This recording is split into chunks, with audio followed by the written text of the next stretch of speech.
This is Harry John for Boxing Social in partnership with Empire Fight Store. It's weigh-in day. Lee Wood versus Mitchell Lara. I'm joined by Gamal Yafai's trainer, Jamie Moore. Good to see you, Jamie. How are you? You too, mate. I'm all right. Yeah, you? Yeah, good. Let's go back first of all.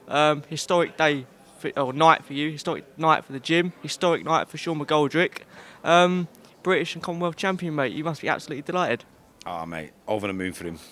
It's been a tough few years. Well, it's been a tough few years for everyone in many ways.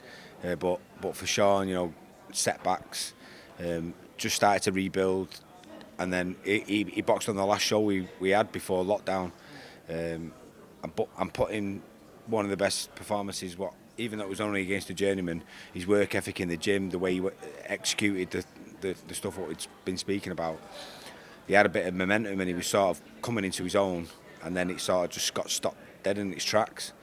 Then he had a hand problem. He's had to have surgery on his hand, and then we sort of getting to the stage where I was going, is he going to be able to sort of fulfil his potential? And you know, 31's not young for a bantamweight, but he's stuck at it. He's grafted through it, and he's reaped the rewards now. One of the nicest men within boxing. Let's say that. I reckon that's the case, mate. Absolutely, he's a beautiful, beautiful kid, and you know, and many people was thinking, is he too nice? And it's a valid question because you know it's in one of the most brutal sports, but the universe aligned for him, and you know the situations fell into place. You know, the British title became vacant. Lee Eaton was there to sort of fast track it and try and put his name in straight away, and you know, right place at the right time.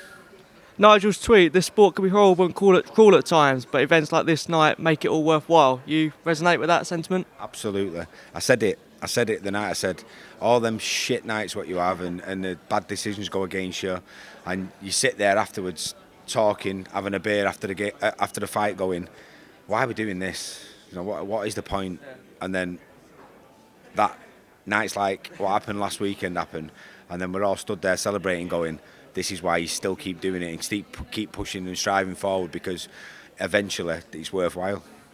This weekend though, Gamal Yafai back in action. It's been frustrating to say the least for Gamal.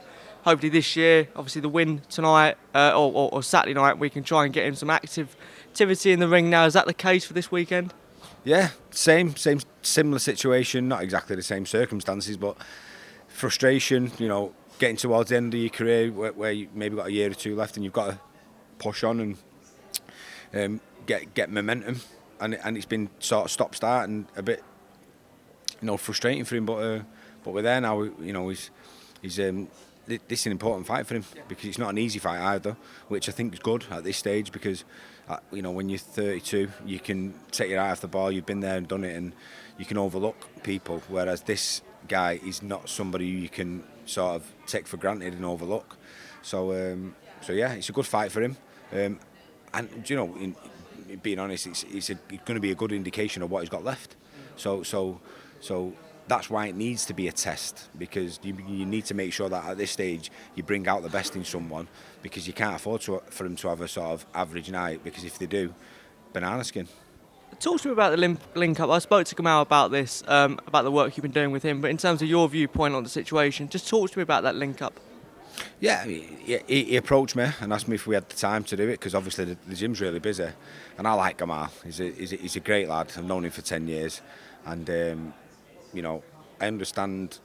He was sort of saying, you know, I don't want any regrets. I want to make sure that I've given everything before I get to the end of my career, and I feel like we'd be a good fit together. So, you know, it's a great compliment, and I've got a lot of respect for him. So I said, you know what, let's do it. Let's try and get the best out of you. And you know, I've had a few situations like this where people have come to me towards the end of their career, and you know, they're probably looking to that reinvigorate, you know, a bit of a boost and try and find that enthusiasm what maybe is gone away a little bit, and hopefully we can try and bring that back for him. As a trainer, obviously Gamal, like you said about the age and stuff, about his frustration being out the ring, as a trainer, how do you go about not only matching him, but how do you go about sort of perhaps changing his training attitude and the way he fights? It's really, I think, the way I look at this, it's really subtle, because, you know, first of all, like anything, you know, if you manage a football team, you've got to you've got to treat individual players all differently. You can't treat them all the same. They've all got to be on the reading off the same song sheet, but you've got to sort of keep each individual person different. Same with boxing coaching. You can't have a one size fits all type of approach to training. You need to make sure that you cover every aspect of it. And so with someone like Gamal, is it really, really top class fighter already? Is there improvements what you can make to him? Yeah, but you have to pick your battles. You have to go, okay, is it too late in the day to take that part of his game away where you feel like it's letting him down a bit, or do you sort of mask over it and paper up the cracks and just go, we can disguise that a little bit by doing this. So it's not an easy job, but I enjoy it because, especially working with top class fighters, Gamal's been around the block a few times. I had this with Martin Murray, I had it with Carl Frampton. It's an interesting job to have because you're working with a top class fighter, so you've got a great array of arsenal to work with. It's just you might pick up on things where you feel like they can improve on it, but then you've got to decide, is it too late to totally take it off them, because they're in them innate inbuilt things what they've been doing since they're a kid, some things, so you're not going to undo it at 32, but sometimes you've got to find ways to just sort of cover it over and mask it over. He really wants to get on, really wants to get out and get the activity. He wants perhaps one more fight and then back to world level. How much have you had to, in terms, you mentioned his age being 32, how much have you had to sort of calm him down in the sense of not rushing into things? I think the opposite. I think using what he's got at the right time, decision making's got to be better. Making sure when he goes and he goes properly, and when he doesn't, he doesn't allow his opponent to take advantage of when he's not sort of on the offensive. A lot of good quality pressure fighters and punchers are guilty of that. They switch off in between attacks, knowing that they've got the equaliser just if and when it comes around.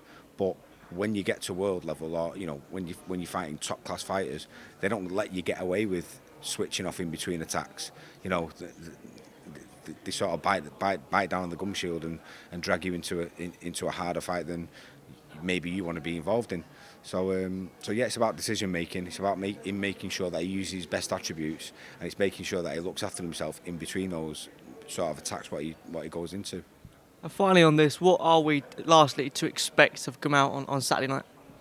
I think an explosive performance. I think this kid, he got a draw with Lee McGregor. He's no mug, but Gamal Yafai on his night, if he puts in a performance like he can do, then I believe he'll win this clearly. But I reckon he can get him out of there, which will be a big statement, and then he'll show everyone that he's still got what it takes to fulfil his potential like we all believe he's got.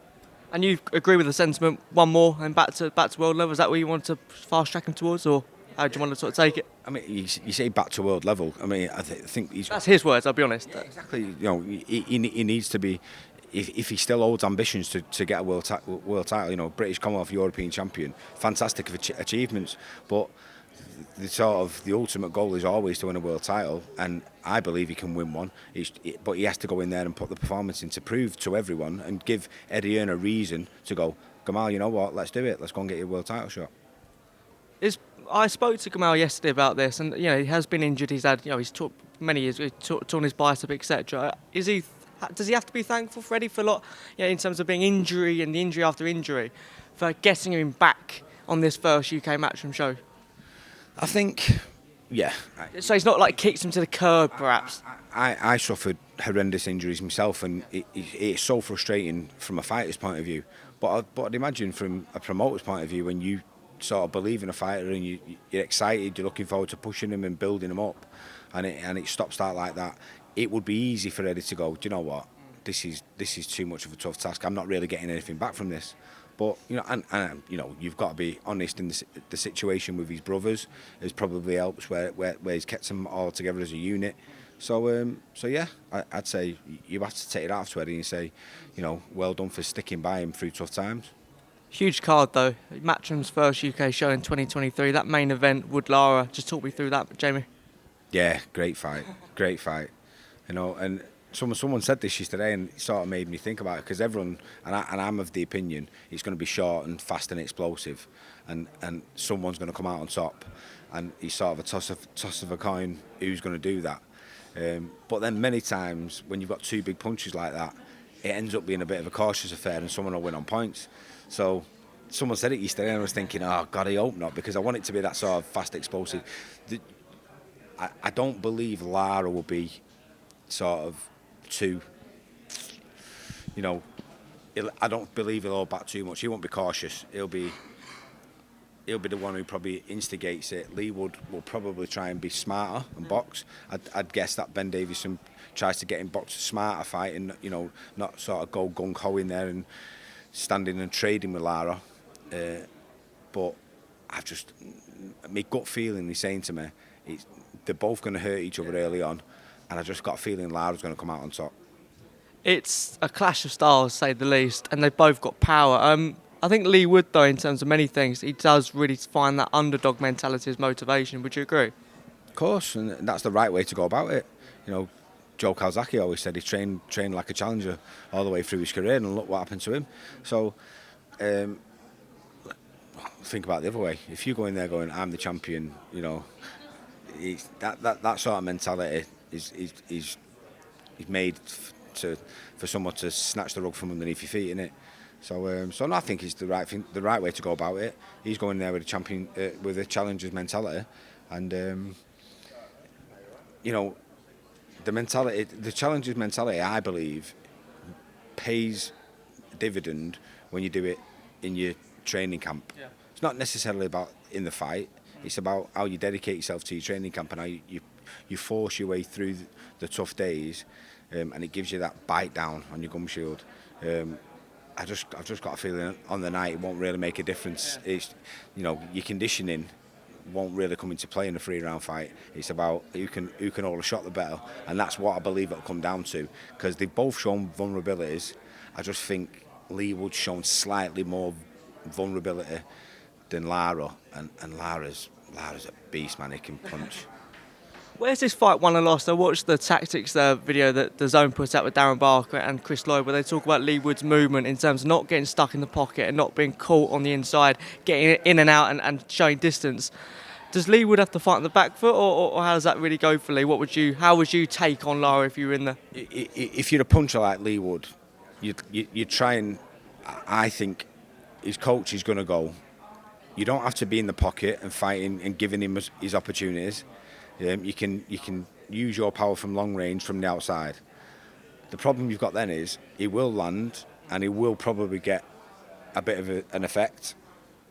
It's what happens after that, because Lara, his whole career he's made around someone trying to outbox him and outmaneuver him cut the ring down, get close to you. They find ways. People like him who are punchers. It's not necessarily the boxing IQ. It's the timing of the shots, and probably maybe it might unfold like Lee Wood has success, hurts Lara, goes in for the finish, and then walks into one, because many big punchers, that's what they do. Nigel Benn was a great example of that. He was at his most dangerous when he was hurt. With the Matchroom schedule and this fight became the announcement of AJ's return against Franklin. First of all, just your thoughts on that fight, mate? I think it's a good fight for AJ. I think, he'll look explosive. I think he'd get him out there 4 or 5 rounds, and I think it's a statement. And I think that's what they need. He needs to remind everyone why everyone fell in love with AJ in the first place. That sort of raw aggression, raw power, explosiveness. Remind everyone, because we've not seen it in the last few years, and it's because he's been boxing at such a high level. Doesn't mean it's still not there, and I think everyone needs to be reminded of that. I spoke to Crawley yesterday about the comments that pretty much came out of that press conference about the money motivation. I spoke to Macklin, who said, look, money can't be a great motivator if you've got loads of money, for example. Crawley came out and said, well, it's just AJ being honest, to be honest. You box for money, essentially. But what did you make of that comment? Well, I just think sometimes AJ now, with the way social media is and the press and the way they like to run with different stories, I think he just throws out red herrings. I think he knows full well he's not doing it for the money. And he's just throwing out a comment out there, knowing that everyone's going to run with it. And he's probably sat back laughing, going, see, I told you, this is what they do.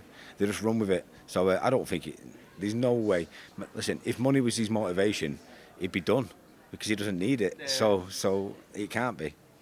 I like his smartness, though. I like the way he does it. You think he's fucking around with the media? Put it bluntly. Absolutely. There's no way he's going to give you a true story and let you run with it. He's going to go, let these fuckers go and run with it. To be fair, I've carried it on for a few days now. I've sort of run with it, and even asking you, to be fair, Jamie. But moving on as well, we have to talk about the events that concern Jack Catterall. The rematch with Josh Taylor's obviously not going to be the next one. WBO have ordered that Josh Taylor will fight Lopez. Just first of all, your thoughts on that one, mate. Disappointing, is it for you? Well, of course it is. You know what? I don't think there's any other word for it. But you can't just sit around and mope out. I said this yesterday. There's I've been in this game 30 years now, and these things happen. And you know, I've no doubt Josh Taylor's injured. I've no doubt Top Rank don't want him to fight Jack Catterall, because why would they? He's not one of their fighters. I said it 6 months ago. You watch, they'll be trying to push him to fight Lopez. So I've been in this game long enough to understand how it works. And as much as I want Jack to fight Josh, because there's history there now, he doesn't need Josh Taylor. You know, he needs to actually crack on now with his own career. And if that fight happens in the future, then great. But if it doesn't, listen, if it doesn't, I think the only person who it impacts in the long run is Josh Taylor, because he's had a phenomenal career, and that'll be what people will talk about forever, and he doesn't want that. I think he'll want to address it himself. But by the sound of it, he's got a bad injury, so I don't even think he'll fight Teófimo López anytime soon. So. How did you find out? Because it was even when I was with Ben Shalom at the Boxer weigh-in and media workouts last week, and it was even a surprise to him. How did you find out about the news? Jack told me. I think. How did Jack find out? No, I think he got told the day before it should have been getting announced. But Jack just texted me saying Taylor's hurt his foot. Fight's going to be postponed again. Well, it's already been postponed 3 or 4 times. So it was no surprise.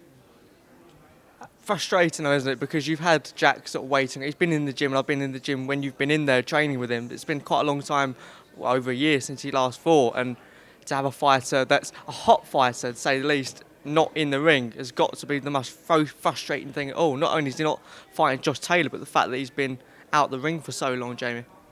Yeah, of course it is. Listen, Jack's always in the gym as well, which is probably makes it even more frustrating, because within 3 or 4 weeks he's ready to fight. You know, in terms of conditioning, just up his training a little bit. His timing's always there. He spars once a week, and yeah, I don't get frustrated in the sense of it riles me up. No. But when we have conversations like this, I just think it's sad. You know, you've got one of the most talented fighters in Britain has been sat around for a year waiting for a fight, which a lot of us was sort of going, I just don't know if it's ever going to happen. So I think he understands that now. He's got to the point where he goes, right, listen, let's just crack on. If it happens in the future, it happens. But if not, he needs to pave his own path now. Sort of the way you're chatting there does seem to me, or look to me, it seems like this fight will probably never happen. If it ever does get spoken about in the future, would there be any preconceptions or any things where you go, actually, let's not go for that fight, because Jack's got his own career and that's where he's going now? What happens in 12 months' time, no one can sort of predict. But my one prediction would be this: Jack Catterall will be a world champion in 12 months' time, and whoever the other fighters around, maybe this lightweight's coming up, Jack will still be at super lightweight, or maybe these fights at welterweight. But if Josh Taylor comes into the equation at that point in time, then obviously we'd cross that bridge when we come to it. But I just think Jack Catterall cracks on with his career now and just thinks about himself and other big fights out there rather than Josh, because at this moment in time it's just not an option. Another big fight, Regis Prograis. You mentioned it, Catcher, in a recent interview. Is that a fight that you'd be looking to make? I think it's a great fight, and and in terms of, listen, this isn't a knock at Regis Prograis. Jack Catterall beats every 10-stone fighter in the world, I believe. That's how much confidence I've got in him. And I said it before he fought Josh, and everyone was sort of like, why have you got that confidence in him? But I just have, because I see what he does day in, day out, and I understand how good he is. Prograis is a phenomenal fighter, but I just feel like maybe, in many ways, his style might be more suited for Jack than Josh Taylor's. So, both southpaws, but both got different styles. But he's so adaptable, Jack. And if that fight can be made, it's a great fight. Well, I body sparred him. I put on that on camera, and you saw I did pretty well against him, to be fair. You'd be the only one I'd be worried about him going in against. You're not wrong, though. I don't know why you're laughing. It's not wrong. I think you held back on him. And so empathy is a great trait. I know you didn't want to embarrass him in front of people. Exactly, Jamie, exactly. Couldn't have put it better myself, mate. But he is back out, though, in March. What can we expect from Jack? Listen, I don't know who the opponent is. He's back in March, but I think we can expect an explosive performance. And from Jack's point of view, getting out a little bit of frustration, what's been building up. Chantelle Cameron, obviously Katie Taylor's fighting Serrano. Would the winner of that fight be a possibility for Chantelle? I know that fight's been spoken about. Yeah, listen. What Chantelle is one of only maybe 2 or 3 fighters who are viable options for Katie Taylor.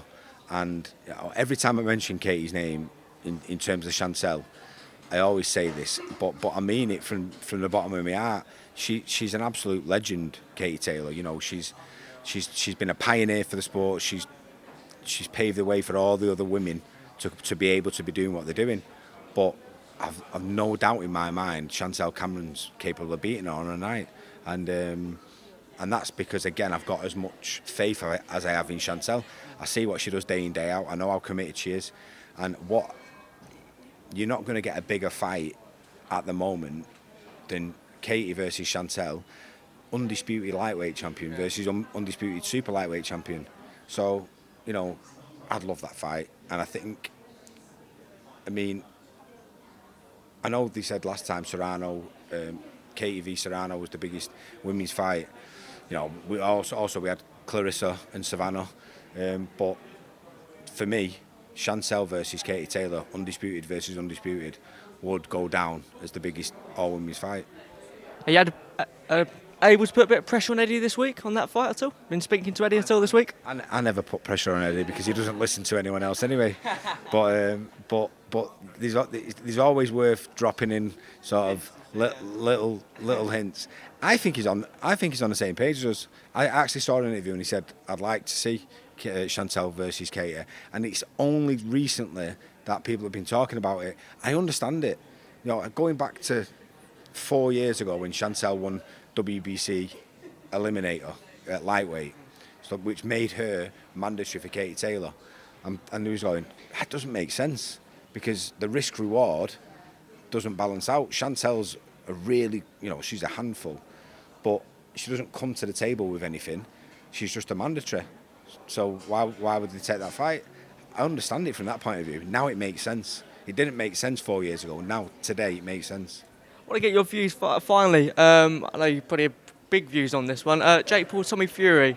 Just the thoughts on that, Jamie, as you're sat here? Listen, next.